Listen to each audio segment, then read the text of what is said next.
ఈరోజు కోదాడ పట్టణంలో నగరంలో నేషనల్ ర్యాంకర్ స్టూడెంట్స్ అన్న ఒక ఐఐటి మరియు నీట్ అకాడమీ ఫౌండేషన్ దానికి ఈ కార్యక్రమానికి ఇచ్చేసి మనందరినీ కలవడం చాలా గొప్ప విషయం. ఎందుకంటే సాధారణంగా చాలామంది సెట్ చేసుకొని మంగళ పాండే కావచ్చు, ఇక్కడ జరిగిన అనేక మహాత్మా గాంధీ గారు కావచ్చు, వీరందరి గురించి మీరు తెలియజేసుకుంటూ వచ్చిన ఇది ఒక వినూత్నమైన ప్రయోగం. ఆ ప్రయత్నం వేణుగారు వారికి అభినందనలు. ఏదైనా విషయం చెబితే చప్పట్లు ఈ ఏంటంటే ఒక సినిమా ఆడియో ఫంక్షన్ కాదు, ఇది మనం సీరియస్గా మాట్లాడుకోవడానికి వచ్చిన ఫంక్షన్. కారణం ఏంటంటే ఈ మధ్య సినిమా ఆడియో ఫంక్షన్లు రిలీజ్ ఫంక్షన్లో అరుస్తుంటారు. కాబట్టి మన భారతీయ సంస్కృతి ఏంటంటే చప్పట్లు కొట్టడం అన్నది భారతదేశ సంస్కృతి. అదే పాశ్చాత్య సంస్కృతిలో అరుస్తుంటారు వాళ్ళు చప్పట్లు కొట్టడం.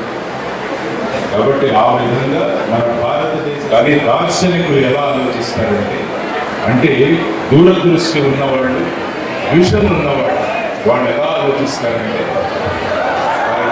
భారతదేశంలో I don't want any disturbance please. Masters చూడండి, ఎవరైనా డిస్టర్బెన్స్ టేక్ దెమ్ అవుట్, బయటికి పడేయండి. డిసిప్లిన్ లేని మనిషి నాకు నచ్చడు, క్రమశిక్షణ లేని వ్యక్తి నాకు నచ్చడు. కాబట్టి అటువంటి ఆలోచనలు ఉన్న వ్యక్తుల్లో కొంతమంది దార్శనికులు ఏ విధంగా ఆలోచిస్తారంటే భారతదేశం అభివృద్ధి చెందాలంటే విద్యలోనే అది సాధ్యమని నమ్మిన వాళ్ళు చాలామంది ఉన్నారు. పండిత్ మదన్ మోహన్ మాలవీ ఆయన బెనారస్ హిందూ యూనివర్సిటీ అని ఆయన బ్రహ్మాండంగా ఏర్పాటు చేశారు 1916వ సంవత్సరం. తరువాత ఒక గొప్ప ఆలోచనతో ఆయన ముందుకు రావడం మీ అందరి అదృష్టం. ఆయన మీకోసం వచ్చారు కాబట్టి అటువంటి వ్యక్తికి మనం అభినందనలు తెలియజేయాలి. మనం అందరం వారి ద్వారా మనం ఈరోజు విద్య నేర్చుకుంటున్నాం. ఇక్కడ ముఖ్యమైన వారితో పాటు విజయ్ కుమార్ గారు కావచ్చు, మనోహర్ రెడ్డి గారు కావచ్చు, వీరందరూ కలిశారు. వీళ్ళందరూ కలిసి ఈ ప్రాంతాన్ని అభివృద్ధి చేస్తారు. ఎప్పుడైతే విద్యలో మొదలు పెడతామో అది ఒక ఆల్మోస్ట్ నేను ఆ పదం పడకూడదు కానీ ఒక అడిక్షన్ లాగా తయారవుతుంది. అంటే దాంట్లోనే ఉంటాం మనం, దీన్ని ఎలా డెవలప్ చేయాలి ఈరోజు ఈ ప్రాంతం ప్రజల కోసం, పిల్లల కోసం ఒక ఎన్ఆర్ఎస్ స్కూల్ కూడా ఇక్కడ తీసుకొస్తున్నారు. అది మనం ఆలోచించాల్సింది. అంటే దూరదృష్టి ఉన్నవాళ్ళు ఎలా ఆలోచిస్తారని చెప్పడానికి ప్రధానంగా ఆయన ఈ విషయాలు దీనిలో ఏమీ మార్చలేదు. దాని గురించి 40%, ఇంకో 40% భవిష్యత్తులో ఏమవుతుందో అన్న భయంతో ఇంకో 40% బ్రెయిన్ దాని మీద కాన్సన్ట్రేట్ చేస్తారు. అంటే 80% బ్రెయిన్ పోయింది. ఇంకొక 8% నేను చూస్తే అది మనల్ని మనం తగ్గించుకోవడానికి ప్రయత్నిస్తుంటాము. నేను కోదాడలో పుట్టాను, లేకుంటే ఈ చుట్టుపక్కల గ్రామాల్లో పుట్టాను, మరి వాళ్ళంతా హైదరాబాద్లో చదువుతున్నారు, పెద్ద పెద్ద కార్పొరేట్ కాలేజీల్లో చదువుతున్నారంటే మనల్ని మనం తగ్గించుకోవడానికి 8% బ్రెయిన్ మనం వాడుతున్నాం. ఇంకొక 8% అనవసరమైన విషయాలకు మనం వాడుతున్నాం. అంటే అనవసరమైన బిగ్ బాస్లో ఎవరు వస్తారు ఫైనల్గా, తర్వాత నెక్స్ట్ సినిమా ఫలానా హీరోది హిట్ అవుతుందా, ఇవన్నీ మనకు తెలియదు. దాని మీద అనవసరంగా వాడుతూ 8% బ్రెయిన్ వాడుతున్నాం. సో మొత్తం ఎంత అయిపోయింది? 40% పాస్ట్, 40% ఫ్యూచర్, 8% మనల్ని మనం తగ్గించుకోవడం, 8% అనవసరమైన విషయాలు. 96% ఆఫ్ ది బ్రెయిన్ మనము ఆ విధంగా చేస్తున్నాం. మనం వాడుతున్నదంతా బ్రెయిన్ కొంచెం పక్కన, ఎందుకంటే వీళ్ళందరూ రీల్స్ చూసేటట్టున్నారు. ఎందుకంటే ఎవరైనా తిరుగుతుంటే వీళ్ళు వెంటనే వెళ్ళిపోతారు. రీల్స్ అన్నది ఒక ప్రమాదకరమైనది వచ్చింది ఈ మధ్యకాలం. రీల్స్ అది దాని నిడివి ఎంత ఉంటుందంటే దాని 29 సెకండ్స్ ఉంటుంది. 29 సెకండ్స్ కన్నా ఈ మధ్య ఫోకస్ అటెన్షన్ చాలా తగ్గిపోయింది ఈ మధ్య జనాలు. అందుకని టీచర్లకు కూడా చాలా కష్టంగా ఉంటుంది ఫోకస్ మెయింటైన్ చేయడం. ఇది త్వరలో 13 సెకండ్లు కాబోతుంది. కాబట్టి అటువంటి ప్రమాదకరమైన పరిస్థితుల్లో ఈ ఫోన్ వల్ల ఇటువంటి ప్రమాదాల్లో మనం అంతా ఉన్నాం. కాబట్టి మనం 96% ఆఫ్ ది బ్రెయిన్ మనం ఆ విధంగా వాడుతూ కేవలం 4% మాత్రమే వాడుతుంది. కానీ ఆల్బర్ట్ ఐన్స్టీన్ 100% బ్రెయిన్ వాడాడు. 100%. కాబట్టి 100% బ్రెయిన్ వాడడం వల్ల అతను ప్రపంచంలోనే గొప్ప సైంటిస్ట్గా అవ్వగలిగాడు. కాబట్టి మీ అందరికీ నేను కోరుతున్నది ఏంటంటే ఈ 2 సంవత్సరాలు మిగతా అన్ని విషయాలు పక్కన పెట్టేస్తాం. మీ మొత్తం బ్రెయిన్ కనుక మీరు కాన్సన్ట్రేట్ చేయగలిగితే ఆయన ఏ ఉద్దేశంతో అయితే ఈ కాలేజీ పెట్టారు ఆ విధంగా మీరు నేషనల్ లెవెల్లో ర్యాంక్స్ తీసుకురావాలి. జేఈఈ మెయిన్స్ గురించే మాట్లాడారు వీళ్ళలో, కానీ నాకు ఈసారి కావాల్సింది జేఈఈ అడ్వాన్స్లో కూడా మీరు బ్రహ్మాండంగా చేయాలని మనస్ఫూర్తిగా కోరుకుంటున్నాను. ఎందుకంటే భారతదేశంలో ఐఐటి అన్నది ఒక గొప్ప కాంపిటీషన్గా మనం అంతా చూస్తాం. కాబట్టి ఎన్ఆర్ఎస్ కాలేజీలో ఉన్న పిల్లలు ఐఐటిలో ర్యాంక్స్ కొట్టారు అని మీరు కనుక తీసుకురాగలిగితే ఎంత అద్భుతంగా ఉంటుందో ఆలోచించండి. అది మీరు చేయగలరు, మీకు ఆ కెపాసిటీ ఉందని చెప్పడానికి నేను ఈరోజు వచ్చాను. అందువల్ల మన బ్రెయిన్ని ఈ 2 సంవత్సరాలు టోటల్గా కాన్సన్ట్రేట్ చేయాలి. మిగతా విషయాలన్నీ పక్కకు పెట్టేసి ఈ సినిమాలు ఈ సీరియల్స్ ఇవన్నీ పక్కకు పెట్టేసి ఆ విధంగా మీరు చేయగలిగితే చూసి గర్వపడాలి అన్నది విద్యార్థుల యొక్క మొదటి లక్ష్యం కావాలి. మొదటి లక్ష్యం ఏంటి మీది? మీ అమ్మా నాన్నలు మిమ్మల్ని చూసి గర్వపడాలి. ఈరోజు నేను కోదాడలోకి వెళ్ళి మీ గురించి అడిగితే ఏమని చెబుతారంటే ఓ ఫలానా వాళ్ళ అమ్మాయి ఏం చెబుతారు. కానీ మీరు అద్భుతమైన విజయాలు సాధిస్తే మీ అమ్మా నాన్నలు తిరుగుతుంటే కోదాడలో ఏమంటారంటే వీళ్ళు ఫలానా అమ్మాయి వాళ్ళ నాన్నగారు రా అని చెప్తారు. చూడండి ఎంత డిఫరెన్స్ ఉందో ఆ రెండింటిలో.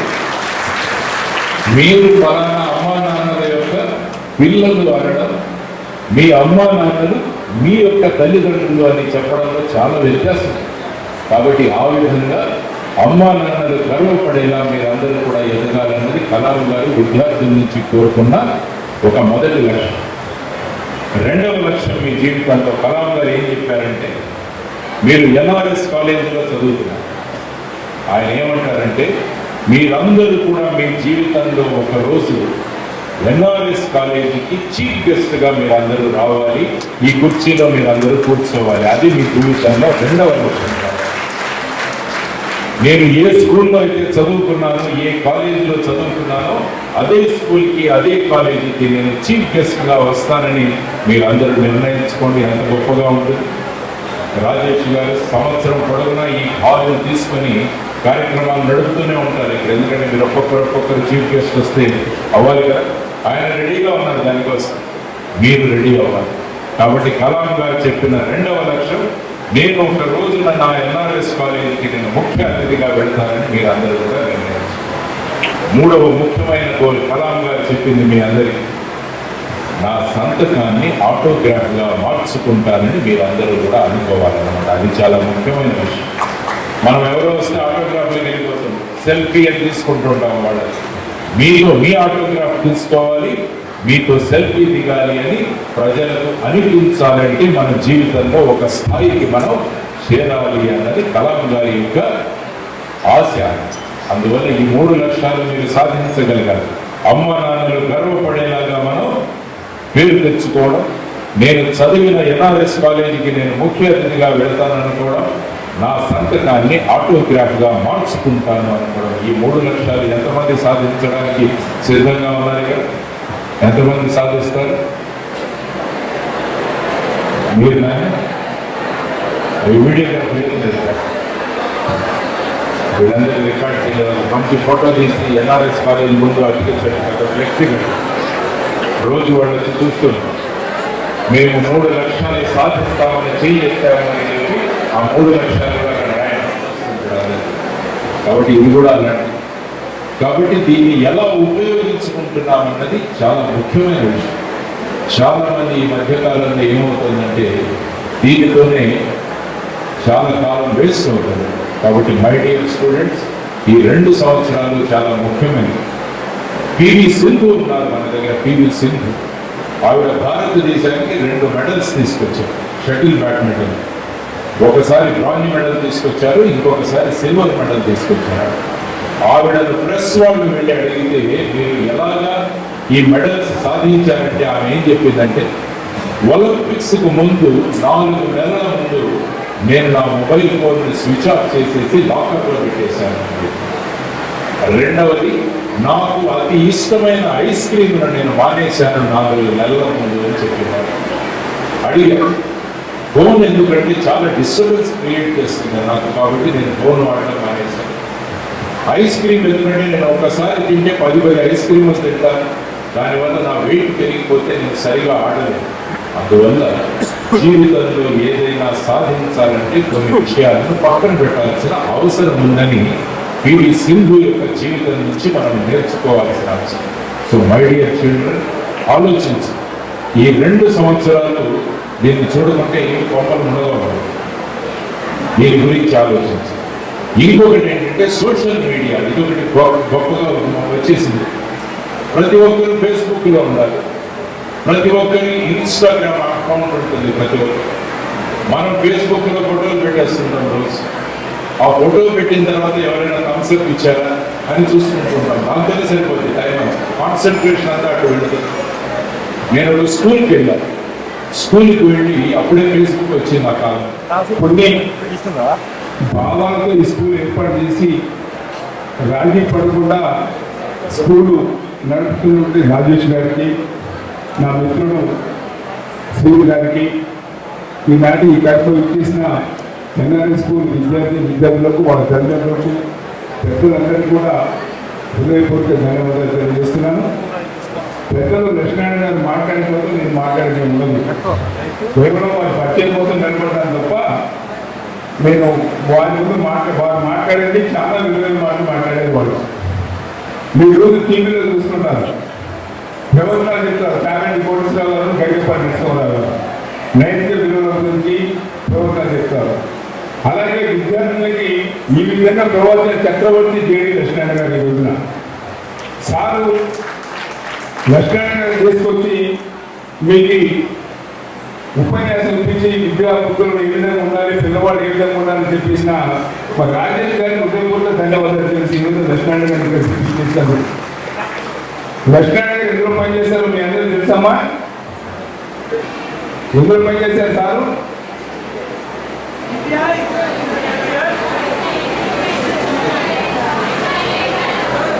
సిబిఐలో పనిచేశారు సార్. అందరూ పనిచేశారు, సిబిఐలో జేడీలో చాలా మంది పనిచేశారు. కానీ మరి నాకు తెలిసిన తర్వాత గుర్తించుకోవాల్సిన వ్యక్తి ఆ ఉద్యోగంలో నిర్వహించిన జేడీ లక్ష్మణ్ గారిని ఎవరు మర్చిపోలేదు. రోజున నీతి నిజాయితీకి మారుపేరు, క్రమశిక్షణకు మారుపేరు, తన విద్యుత్ ధర్మంలో ఎన్ని సవాళ్ళు ఎన్ని ఎదుర్కొన్నా అవన్నీ సవాళ్ళని ఎదుర్కొని ముందు వ్యక్తి లక్ష్మణ్ గారి రోజున వారు మరి ఈరోజు ఈ కళాశాలకు వచ్చి మీకు చెప్పిన ప్రతి మాట అమూల్యమైంది. ఈ రోజున ప్రతి మాట ఒక మాట చెప్పారు. ఈ రోజున మీరు మీ నాన్నగారి పేరుతో చెప్తున్నారు, కానీ కొన్నాళ్ళు పోయిన తర్వాత మరి చెప్పాల్సిన మాట ఫలాని అమ్మాయి బిడ్డ ఈ అమ్మాయి అని చెప్పి పరిస్థితి తీసుకోవాలని చెప్పి కోరుతా ఉన్నారు. నిజంగా మరి ఎంతో గొప్ప మాట ఇది. అంటే ఈరోజు ఈ కార్యక్రమానికి చీఫ్ గెస్ట్ గా మనం పిలవగానే 200 కిలోమీటర్ దూరం నుంచి హైదరాబాద్ నుంచి మార్నింగ్ వేరే వర్క్ ఉన్నా అది కంప్లీట్ చేసుకొని మనకి ఫాస్ట్గా బయలుదేరి మధ్యలో ఎక్కడ 200 కిలోమీటర్స్లో మా బ్రదర్ కిరణ్ సార్తోనే ట్రావెల్ చేశారు. ఆస్కింగ్ ఎక్కడ ఆగారా కాఫీ కానీ టీ కానీ సార్, ఎందుకంటే టెంపుల్కి వెళ్ళాల్సి వచ్చింది ఆలోచిస్తాడని టెంపుల్కి వెళ్ళి స్టార్ట్ అయినారు. 6:50 అంటే సార్ని మెయిన్గా ఎందుకు చూసానో కూడా చెప్తాను ఈ కార్యక్రమానికి. బట్ ముందు ఆయన గురించి ఏం జరిగింది మార్నింగ్ గురించి చెప్పిన తర్వాత నేను వెళ్ళి ఎక్స్ప్లెయిన్. సో 6:50 7:20కి స్టార్ట్ అయినారు. 7:20 కంటే మేము ఎక్స్పెక్ట్ చేసింది అరౌండ్ 11:30 అవుతుంది. మధ్యలో 200+ కిలోమీటర్స్ 250 కిలోమీటర్స్ కాబట్టి స్ట్రెచ్ కోసమో లెగ్ స్ట్రెచ్ కోసమో లేదంటే కాఫీ కోసమో ఎక్కడైనా ఆగుతారు. సో 11:30 అవుతున్నాను ఎగ్జాక్ట్గా 10:20కి అంటే ఎక్కడా కూడా ఆగకుండా 250 కిలోమీటర్స్ స్ట్రైట్ అవే డ్రైవర్ని మోటివేట్ చేసి ఎక్కడ ఇక్కడికి 10:20 కల్లా వచ్చారు సార్. సో అంత డిసిప్లిన్గా ఇక్కడికి ఇచ్చేసి మనకి ఆన్ టైం ఈవెన్ అక్కడ వర్క్ ఉన్నా వర్క్ కంప్లీట్ చేసుకొని ఇక్కడ చీఫ్ గెస్ట్గా పిలిచినందుకు మా రిక్వెస్ట్ మా ఫ్యామిలీ అందరి తరఫున యాక్సెప్ట్ చేసి ఇక్కడికి వచ్చినందుకు గాను ధన్యవాదాలండి. Thank you very much. అలాగే ఈ కార్యక్రమానికి విచ్చేసిన వగవీటి రామారావు గారికి, శ్రీనివాస గారికి, అలాగే కొన్ని అనివార్య కారణాల వల్ల రాలేకపోయినటువంటి ఉత్తమ్ కుమార్ రెడ్డి గారికి, అలాగే పద్మావతి గారికి, లక్ష్మీనారాయణ రెడ్డి గారికి, వీళ్ళందరికీ కూడా నా హృదయపూర్వక ధన్యవాదాలు తెలుపుకుంటూ మెయిన్గా ఈ ఫంక్షన్కి యానివర్సరీ కావచ్చు, స్కూల్ లాంచ్ కావచ్చు, స్కూల్ డిస్క్లోజర్ కావచ్చు, దీనికి సార్ పిలవడానికి రీజన్ ఏంటి అంటే మనం ఎప్పుడు ప్రతి మేనేజ్ మీటింగ్లో నేను ఎప్పుడు మా పిల్లలతో మాట్లాడినప్పుడు నేను ఫస్ట్ చెప్పేది discipline is powerful than education. So నేను ఎప్పుడు చెప్తుంటాను డిసిప్లిన్ ఫస్ట్, చదువు తర్వాత. ఎందుకంటే నేను చాలా ఎగ్జాంపుల్ కూడా చెప్పాను మన పిల్లలకి, ఇక్కడ ఉన్న కూర్చున్న చెల్లెలకి, తమ్ముడికి, అందరికీ చాలాసార్లు చెప్పాను.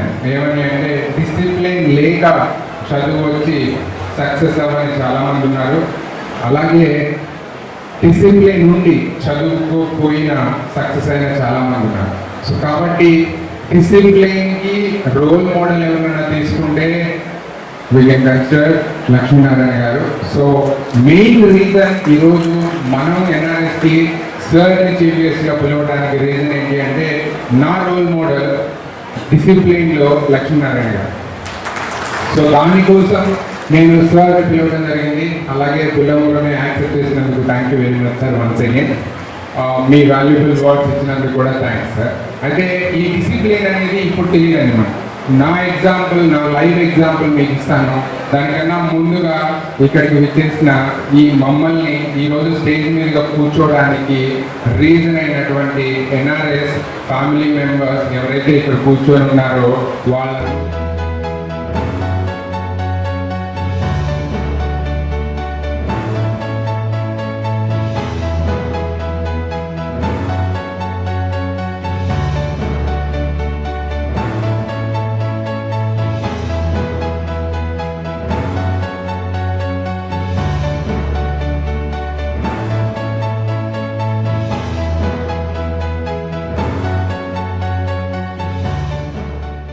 ఆయుధంతో ప్రపంచాన్నే మార్చొచ్చని నెల్సన్ మండేలా గారు అన్నారు. ఆయన సౌత్ ఆఫ్రికాలో అద్భుతమైన విప్లవాన్ని గాంధీ గారి మార్గదర్శనంలో ఆయన ఆదర్శంగా తీసుకొచ్చింది. అదే సౌత్ ఆఫ్రికాలో గత 15 సంవత్సరాలుగా పనిచేస్తూ నా ఊరు కోదాడ ప్రాంతంలో విద్యార్థులు అద్భుతంగా ఎదగాలి అన్న ఒక మహోత్తరమైన ఉద్దేశంతో శ్రీ రాజేష్ గారు, వారితో పాటు వారి పెద్దలు మనోహర్ గారు, తర్వాత రవిచంద్ర గారు, తర్వాత వేణు గారు, వీరందరూ కలిసి ఒక బ్రహ్మాండమైన కాలేజ్ స్టార్ట్ చేశారు, ఎన్ఆర్ఎస్ కాలేజ్. అందులో ముఖ్యంగా పిల్లలకి 11th, 12th, ఇంటర్మీడియట్లో వారికి చక్కని ఐఐటి మరియు నీట్ కోచింగ్ ఇస్తూ గొప్ప విజయాలు సాధించారు. ఈవెన్ ఫస్ట్ బ్యాచ్లోనే స్టేట్ 2nd ర్యాంకు, తర్వాత రెండవ బ్యాచ్ వాళ్ళు స్టేట్ 1st ర్యాంకు సాధించడం జరిగింది. దానితో ఆయన ఏదైతే సంకల్పంతో దీన్ని మొదలుపెట్టారో ఆ సంకల్పం చక్కని దిశగా వెళుతుందని మనం అనుకోవచ్చు. దానితో పాటు ఈసారి పిల్లలకు చిన్నతనం నుంచే వాళ్లకు మంచి ఫౌండేషన్ ఇవ్వగలిగితే, వాళ్ళలో మంచి క్రమశిక్షణ, మిగతా విషయాలు కనుక డెవలప్ చేయగలిగితే బాగుంటుందని ఈరోజు ఎన్ఆర్ఎస్ కాలేజ్ ఉంది. ఇప్పుడు ఎన్ఆర్ఎస్ స్కూల్ అన్నది ఈరోజు స్టార్ట్ చేయడం జరిగింది. వారు ఈరోజు లోగో కూడా ఆవిష్కరించారు.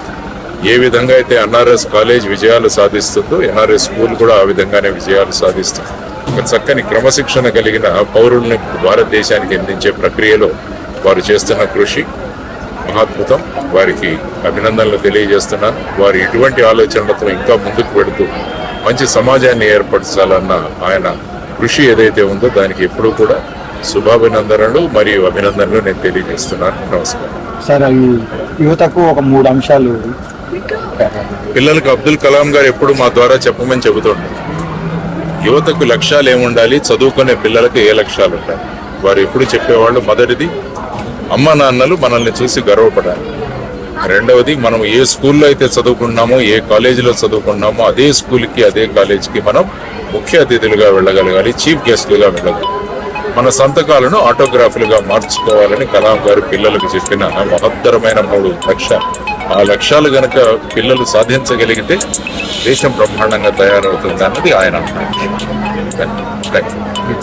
Institutions chairman. ఈరోజు మేము 3rd యానివర్సరీ చేసుకోవడం జరిగింది ఎన్ఆర్ఎస్ ఐఐటి మెడికల్ అకాడమీకి. అలాగే ఈరోజు ఎన్ఆర్ఎస్ ఐఐటి మెడికల్ అకాడమీ అంటే ఇంటర్మీడియటే కాకుండా జూనియర్ కాలేజే కాకుండా 1 నుంచి 10వ క్లాస్, నర్సరీ నుంచి 10వ క్లాస్ కూడా స్టార్ట్ చేయాలని ధ్యేయంతో నెక్స్ట్ ఇయర్ లాంచ్ చేస్తున్నాము. దానికి ఈరోజు లోగో, నేము లాంచ్ చేయడం జరిగింది జేడి లక్ష్మీనారాయణ, గౌరవనీయులు జేడి లక్ష్మీనారాయణ గారి చేతుల మీదుగా. సో 1 to 12 ఎన్ఆర్ఎస్ లో జాయిన్ అయితే 12th లో ఏవైతే కాంపిటేటివ్ ఎగ్జామ్స్ ఉన్నాయో వాటిలో ప్రతి ఒక్క స్టూడెంట్ సక్సెస్ అయ్యి ఏదో ఒక కాంపిటేటివ్ ఎగ్జామ్ లో సక్సెస్ అవ్వాలి అండ్ ర్యాంక్ తెచ్చుకొని బయటికి వెళ్ళాలనే ఆశయంతో 1 to 12 స్టార్ట్ చేయడం జరుగుతుంది. జూనియర్ కాలేజీని ఎలా అయితే సపోర్ట్ చేసి ఆదరించి 3 సంవత్సరాల్లోనే మీరు కాలేజీ పెడతారా అనే లెవెల్ నుంచి ఐఐటి రామయ్య గారి దగ్గరికి వెళ్ళి ఆయన్ని కలిసి ఆయనతో విషెస్ తీసుకునే లెవెల్కి వెళ్ళాము. అదేవిధంగా మీ సహాయ సహకారాలతో మేము 1 to 12 కూడా అలా సక్సెస్ అయ్యి నెక్స్ట్ ఇయర్ ఇంకా మంచి ర్యాంకులతో మంచి పేరు తెచ్చుకుంటామని కోరుకుంటున్నాము. Thank you.